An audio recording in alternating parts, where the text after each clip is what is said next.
Je suis sur le point de révéler quelque chose qui change tout ce qu'on vous a dit sur l'hypertension artérielle.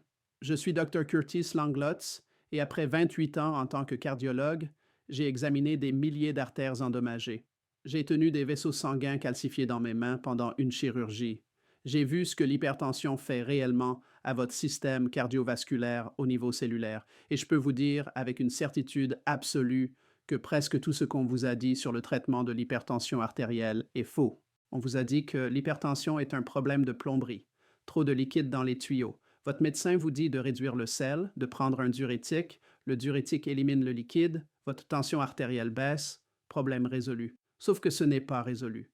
Parce que cette explication, cette façon entière de penser l'hypertension est un modèle des années 1970. C'est dépassé, c'est incomplet.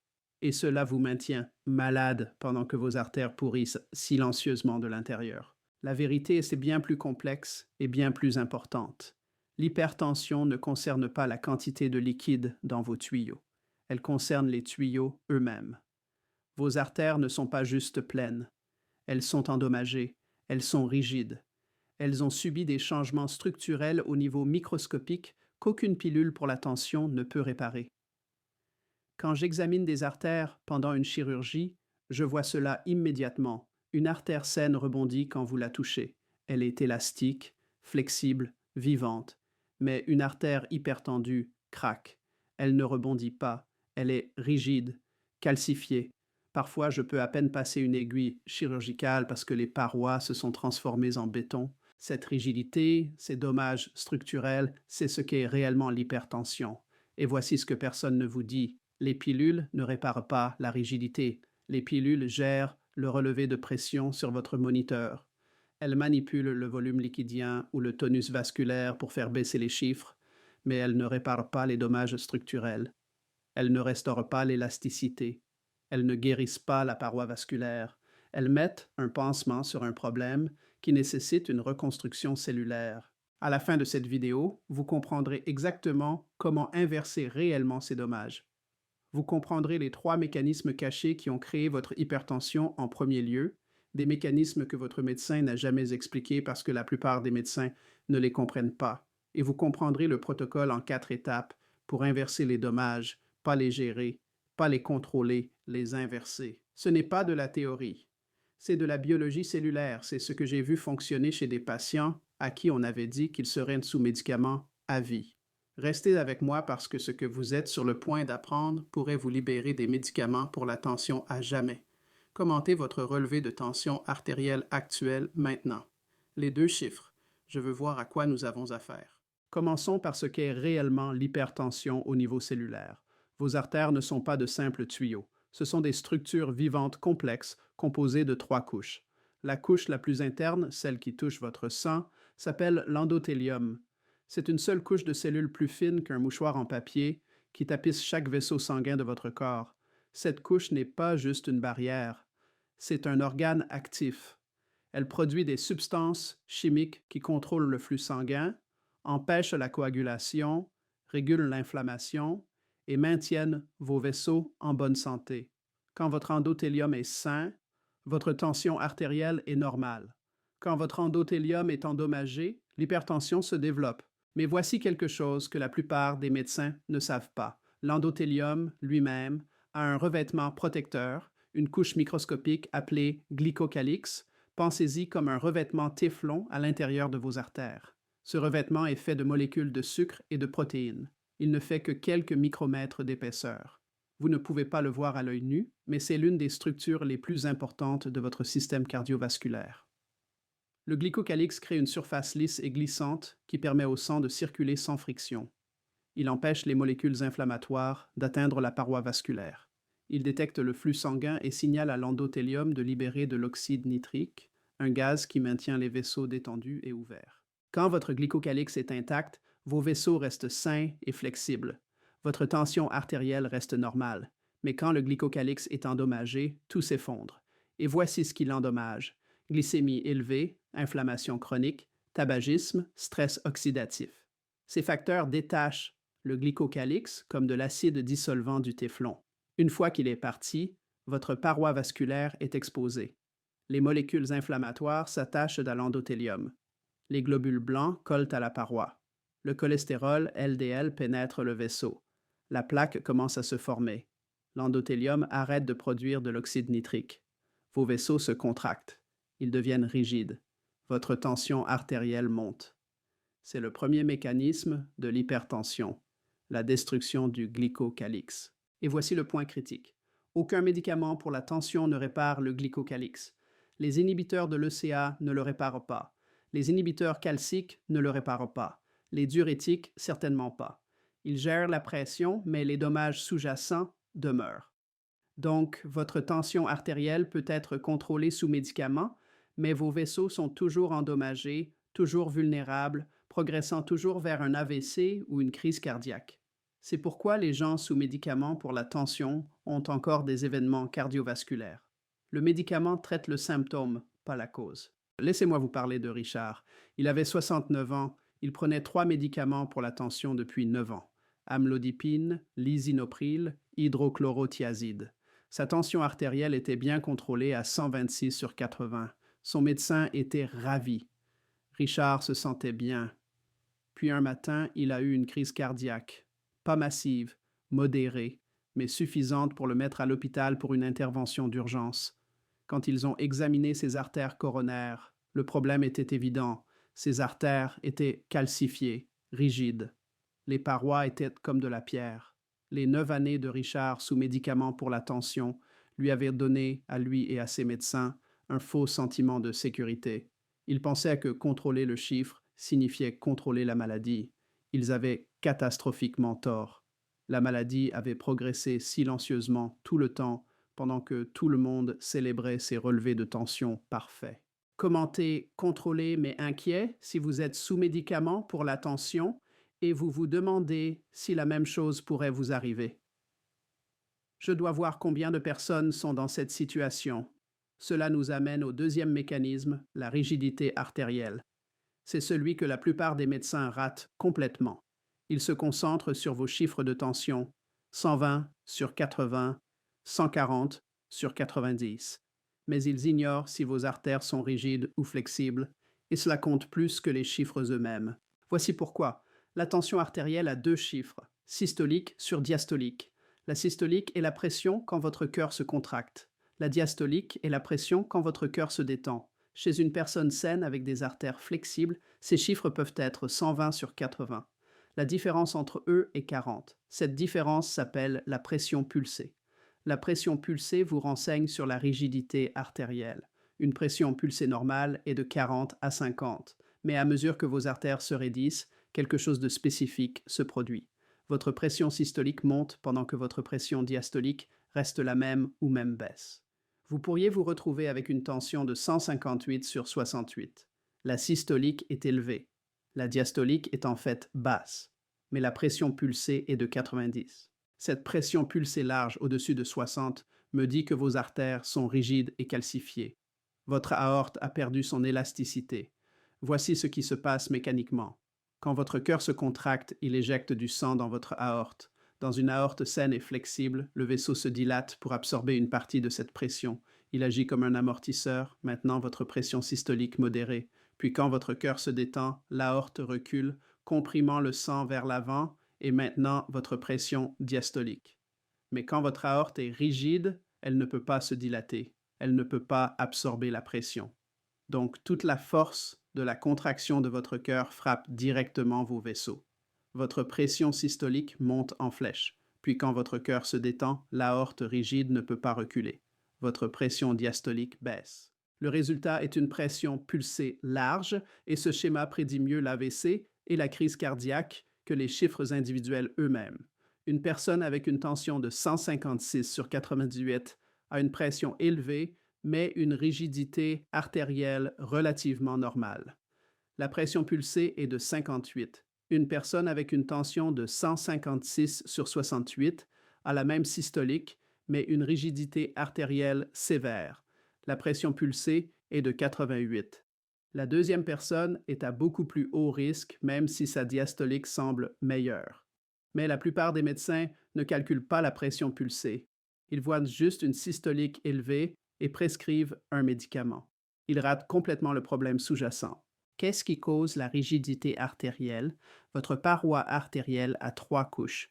La couche moyenne, appelée tunique média, est faite de cellules musculaires lisses et de fibres élastiques.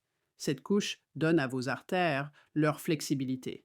Mais en vieillissant, et surtout si vous avez de l'hypertension, du diabète ou une inflammation chronique, plusieurs choses se produisent. Premièrement, des dépôts de calcium se forment. Le calcium appartient à vos os, pas à vos artères. Mais quand vos vaisseaux sont enflammés, le calcium migre de votre circulation sanguine vers la paroi vasculaire et forme des cristaux. Ces cristaux rendent la paroi rigide. Deuxièmement, les fibres élastiques se décomposent et sont remplacées par du collagène rigide. Troisièmement, les cellules musculaires lisses subissent une transformation. Elles arrêtent d'agir comme du muscle et commencent à agir comme des cellules osseuses. Elles calcifient activement la paroi vasculaire. Ce processus s'appelle la calcification vasculaire. Et au moment où vous avez 65 ans, si vous avez eu de l'hypertension pendant des années, vos artères ressemblent plus à de l'os qu'à des vaisseaux sanguins. Et voici ce qui est dévastateur. Aucun médicament pour la tension ne l'inverse. Les inhibiteurs de l'ECA ne retirent pas le calcium des parois vasculaires. Les inhibiteurs calciques bloquent le calcium d'entrer dans les cellules musculaires lisses, ce qui les aide à se détendre, mais ils ne retirent pas le calcium déjà déposé dans la paroi. La calcification demeure, la rigidité demeure. Alors, pouvez-vous inverser la calcification artérielle? Pouvez-vous retirer le calcium des parois vasculaires et restaurer la flexibilité? La réponse est oui, mais pas avec des médicaments, avec des interventions nutritionnelles spécifiques dont la plupart des médecins n'ont jamais entendu parler. Je vais expliquer exactement comment dans le protocole. Commentez votre relevé de tension le plus récent et calculez votre pression pulsée. Soustrayez simplement le chiffre du bas du chiffre du haut. Commentez comme ceci. 148 sur 82, pression pulsée 66. Je veux voir où en sont les gens. Maintenant, le troisième mécanisme, et celui-ci explique pourquoi réduire le sel ne fonctionne pas pour la plupart des gens. Pourquoi les diurétiques fournissent un soulagement temporaire mais ne règlent pas le problème? Pourquoi certaines personnes peuvent manger du sel librement et maintenir une tension normale, tandis que d'autres restreignent le sel religieusement et leur pression reste élevée? Tout revient à l'insuline. Vos reins contrôlent la tension artérielle en régulant le sodium. Si vous mangez trop de sodium, vos reins devraient excréter l'excès. Si vous en mangez trop peu, vos reins devraient le retenir. Cela maintient votre volume sanguin stable et votre tension normale. Mais ce système dépend de vos reins, répondant de manière appropriée. Et voici le problème. L'insuline bloque l'excrétion de sodium. Quand les niveaux d'insuline sont élevés, vos reins retiennent le sodium, peu importe combien peu vous en mangez. Cela avait du sens évolutivement. L'insuline est libérée quand vous mangez. Quand la nourriture était rare, nos ancêtres devaient conserver chaque nutriment, y compris le sodium. Donc l'insuline signalait aux reins de retenir le sodium, assurant un volume sanguin adéquat pendant les périodes de jeûne. Mais dans la vie moderne, où nous mangeons constamment et les niveaux d'insuline sont chroniquement élevés, ce mécanisme devient pathologique. Vos reins sont verrouillés en mode de rétention de sodium. Vous pourriez manger zéro sel et vos reins recycleraient quand même chaque milligramme de sodium dans votre corps. Votre volume sanguin reste élevé. Votre tension reste élevée. C'est pourquoi la restriction de sel échoue pour tant de gens. Ce n'est pas que le sel n'a pas d'importance, c'est que si votre insuline est élevée, vos reins n'excréteront pas le sel, peu importe combien peu vous en consommez. Le verrou est l'insuline, pas le sel. L'insuline stimule directement la réabsorption de sodium dans les tubules rénaux. Elle active le système nerveux sympathique, faisant libérer de la rénine par vos reins, ce qui déclenche la libération d'aldostérone. L'aldostérone dit à vos reins de retenir le sodium. L'insuline augmente aussi la sensibilité de vos vaisseaux sanguins à l'angiotensine, un puissant vasoconstricteur. Donc l'insuline élevée cause la rétention de sodium, active des hormones qui causent plus de rétention et fait se contracter vos vaisseaux. Les trois effets augmentent la tension. C'est pourquoi les gens avec résistance à l'insuline, prédiabète ou diabète de type 2 ont presque toujours de l'hypertension. L'insuline verrouille leurs reins. Et voici le point critique. Vous pouvez avoir une résistance à l'insuline sans avoir le diabète. Votre glycémie à jeun peut être normale. Votre A1C peut être normal. Mais vos niveaux d'insuline pourraient être élevés, et cette insuline élevée alimente votre hypertension. La plupart des médecins ne vérifient jamais les niveaux d'insuline. Ils vérifient le glucose et l'A1C. Si ceux-là sont normaux, ils supposent que l'insuline va bien. Ils ont tort. Vous pouvez avoir un glucose normal avec une insuline élevée pendant des années avant que le glucose ne commence à monter. Pendant ce temps, l'insuline élevée endommage vos vaisseaux et augmente votre tension. Laissez-moi vous parler de Patricia. Elle avait 64 ans avec de l'hypertension depuis 12 ans. Elle avait tout essayé. Restriction de sel, régime DASH, 3 médicaments différents. Sa tension était toujours à 144 sur 88. Elle était frustrée et effrayée. J'ai vérifié son insuline à jeun, quelque chose que ses médecins précédents n'avaient jamais fait. Elle était à 22. La normale est en dessous de 10. Son insuline était plus du double de ce qu'elle devrait être et elle verrouillait ses reins en mode de rétention. Aucune restriction de sel ne fonctionnerait parce que le problème n'était pas le sel. Le problème était l'insuline. Nous l'avons démarré sur un protocole de réduction de l'insuline que je vais partager avec vous sous peu. En 12 semaines, son insuline à jeun est tombée à 9. Sa tension est tombée à 124 sur 78. Nous avons réduit un médicament. En 6 mois, son insuline était à 7, sa tension était à 118 sur 74 et elle était hors de tout médicament pour la tension pour la première fois en 12 ans. Ses reins s'étaient déverrouillés, ils étaient finalement capables d'excréter le sodium normalement. Sa tension s'était normalisée parce que nous avions réparé le mécanisme qui l'élevait. Commentez insuline si vous suspectez que vos problèmes de glycémie pourraient être connectés à votre tension. Je veux voir combien de personnes font cette connexion. Maintenant, laissez-moi vous donner le protocole complet en 4 étapes pour inverser les 3 mécanismes. C'est ce que j'ai vu fonctionner chez patient après patient. L'étape 1 est la restauration du glycocalyx. Vous devez reconstruire le revêtement téflon à l'intérieur de vos artères. D'abord, vous devez arrêter de le détruire. Les principaux destructeurs sont la glycémie élevée et le stress oxydatif. Chaque fois que votre glycémie monte au-dessus de 140, elle endommage le glycocalyx. Les molécules de sucre réagissent avec les protéines du revêtement à travers un processus appelé glycation, rendant le revêtement rigide et dysfonctionnel jusqu'à ce qu'il se brise. Donc, vous devez stabiliser votre glycémie en maintenant le glucose post-repas en dessous de 140 en tout temps. Pour la plupart des gens, cela signifie réduire les glucides raffinés. Pas éliminer les glucides, mais choisir ceux qui ne font pas monter la glycémie. Légumes, légumineuses, quelques fruits. Évitez le sucre, pain blanc, riz blanc, pâtes, pâtisseries, les aliments qui font passer votre glycémie de 90 à 180 en 30 minutes. Ces pics détruisent votre glycocalyx à chaque repas. Deuxièmement, vous devez fournir les éléments constitutifs pour le reconstruire. Le glycocalyx est fait de molécules appelées glycosaminoglycanes, de longues chaînes de sucre sulfaté. Votre corps peut les fabriquer, mais il a besoin de matières premières. Les meilleures sources alimentaires sont les polysaccharides sulfatés des algues, spécifiquement le fucoïdane des algues brunes. Les études ont montré que ces composés restaurent l'épaisseur du glycocalyx et améliorent la fonction endothéliale. Des suppléments contenant du fucoïdane sont disponibles et les études montrant des bénéfices utilisent des doses de 500 à 1000 mg par jour. Troisièmement, vous devez réduire le stress oxydatif avec des antioxydants de la nourriture, pas des suppléments. Les antioxydants les plus puissants pour la santé vasculaire sont les polyphénols des légumes et fruits colorés, baies, légumes-feuilles, betteraves, chocolat noir, thé vert. Ces composés neutralisent les radicaux libres avant qu'ils ne puissent endommager votre glycocalyx. Laissez-moi vous parler de Walter. Il avait 71 ans avec de l'hypertension depuis 16 ans sous 2 médicaments. Sa tension était contrôlée à 130 sur 82, mais son test de fonction endothéliale montrait une mauvaise dilatation vasculaire, seulement 4%. La normale est au-dessus de 10%. Son glycocalyx était endommagé même si ses chiffres semblaient acceptables. Nous l'avons démarré sur le protocole glycocalyx.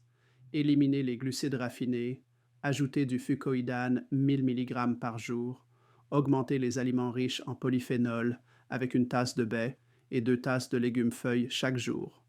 Après 3 mois, sa fonction endothéliale s'est améliorée à 11%. Ses vaisseaux avaient regagné de la flexibilité. Sa tension est tombée de 130 sur 82 sous 2 médicaments à 116 sur 74. Nous avons éliminé un médicament. Après 6 mois, il était hors des 2 médicaments entièrement avec une tension de 120 sur 76. Son glycocalyx avait guéri. L'étape 2 est la décalcification. C'est l'aspect le plus mal compris de la santé vasculaire. La plupart des gens pensent qu'une fois que le calcium se dépose dans les artères, c'est permanent. Ils ont tort.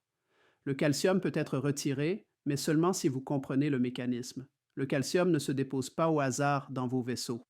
Il est transporté là par des protéines spécifiques et maintenu là par l'absence d'autres protéines. La protéine clé est la protéine GLA de la matrice, ou MGP.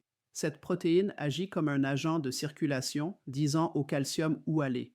Quand la MGP est activée, elle dirige le calcium vers vos os où il appartient. Quand la MGP est inactive, le calcium erre dans vos artères. Voici le point critique. La MGP est activée par la vitamine K2, spécifiquement la forme MK7. Sans vitamine K2 adéquate, la MGP reste inactive et le calcium se dépose dans vos artères. Avec une vitamine K2 adéquate, la MGP redirige le calcium hors de vos artères et dans vos os. Cela a été démontré dans des études où la supplémentation en vitamine K2 a ralenti ou inversé la calcification artérielle. Les études utilisent des doses de 180 à 360 microgrammes par jour de MK7, mais la vitamine K2 n'est qu'une partie de l'équation. Le calcium a besoin de vitamine D pour entrer dans vos os. Sans vitamine D adéquate, le calcium redirigé par K2 n'a nulle part où aller. Donc vous avez besoin des deux. Vitamine K2 pour retirer le calcium des artères, vitamine D pour le pousser dans les os. La troisième pièce est le magnésium. Le magnésium est l'inhibiteur calcique naturel. Quand les niveaux de magnésium sont adéquats, il bloque le calcium d'entrer dans les cellules musculaires lisses, gardant les vaisseaux détendus. Quand le magnésium est déficient, le calcium afflue, les cellules se contractent, les vaisseaux se contractent, la tension monte. Le magnésium empêche aussi le calcium de former des cristaux dans les parois vasculaires. Même si le calcium est présent, le magnésium le garde dissous. La plupart des gens sont déficients parce que le magnésium se trouve principalement dans les légumes, feuilles, foncées, noix, graines et grains entiers. Des aliments que la plupart des gens ne mangent pas assez. La solution est la supplémentation en magnésium, mais pas l'oxyde de magnésium qui est mal absorbé. Vous avez besoin de glycinate de magnésium ou de thréonate de magnésium à 400 à 600 mg par jour. Laissez-moi vous parler d'Elénore. Elle avait 74 ans avec de l'hypertension depuis 22 ans sous 4 médicaments. Sa tension était à peine contrôlée à 142 sur 86. Un scanner CT a montré une calcification sévère de son aorte. Son risque cardiovasculaire était extrêmement élevé. Nous l'avons démarré sur le protocole de décalcification. Vitamine K2 à 360 microgrammes par jour, vitamine D à 5000 UI par jour parce que son niveau était bas, glycinate de magnésium à 600 mg par jour. Après 6 mois, nous avons répété son scanner CT. Son score de calcification avait diminué de 9%. Toute régression est remarquable parce que la calcification artérielle est censée être progressive. Le fait qu'elle soit allée en arrière signifiait que le protocole fonctionnait. Sa tension était tombée à 128 sur 78 et nous l'avons réduite à 3 médicaments. Après 18 mois, son score de calcium avait diminué de 17%. Je pense souvent à Richard, le patient qui a eu une crise cardiaque malgré 9 ans de contrôle de tension parfait. Ses médecins célébraient de ses chiffres pendant que ses artères se transformaient en pierre. Il gérait sa pression pendant que sa maladie progressait silencieusement. Il faisait confiance à un système qui lui donnait une fausse sécurité. Si quelqu'un avait expliqué ces mécanismes à Richard 9 ans plus tôt, si quelqu'un lui avait montré comment inverser les dommages vasculaires au lieu de juste gérer un chiffre, je crois qu'il aurait évité cette crise cardiaque entièrement. Ses artères seraient restées flexibles, son glycocalyx serait resté intact, son score de calcium aurait amélioré au lieu d'empirer. C'est pourquoi j'ai fait cette vidéo, pour que vous ayez l'information que Richard n'a jamais eue, pour que vous compreniez ce qu'est réellement l'hypertension et comment l'inverser, pas la gérer, l'inverser. Vous savez maintenant la vérité. L'hypertension n'est pas un problème de plomberie, c'est un dommage structurel à vos artères, destruction du glycocalyx, calcification artérielle, déficience en oxyde nitrique, insuline verrouillant vos reins. Ces 4 mécanismes créent l'hypertension et les soins standards n'abordent aucun d'eux. Les pilules manipulent la pression sans réparer les dommages. Mais vous pouvez réparer les dommages. Restauration du glycocalyx avec contrôle de la glycémie, fucoïdane et antioxydants. Décalcification avec vitamine K2, vitamine D et magnésium. Restauration de l'oxyde nitrique avec exercice de stress de cisaillement et respiration nasale. Réinitialisation de l'insuline avec alimentation limitée dans le temps et entraînement en résistance. Ces 4 étapes inversent les mécanismes.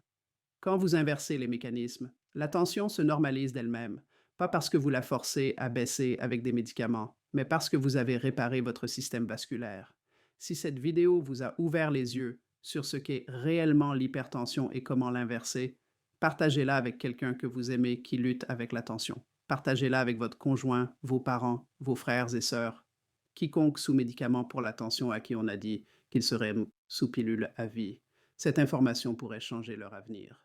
Abonnez-vous à cette chaîne parce que je m'engage à partager la connaissance qui garde les gens hors des salles d'opération.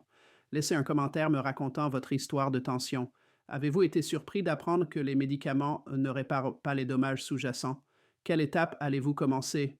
Je lis chaque commentaire et vos questions m'aident à créer du contenu qui vous sert mieux. Prenez soin de vos vaisseaux. Ce sont les seuls que vous avez. Et souvenez-vous, l'hypertension n'est pas une condamnation à vie. C'est une condition réversible si vous êtes prêt à comprendre les mécanismes et faire le travail pour les réparer. Je vous verrai dans la prochaine vidéo.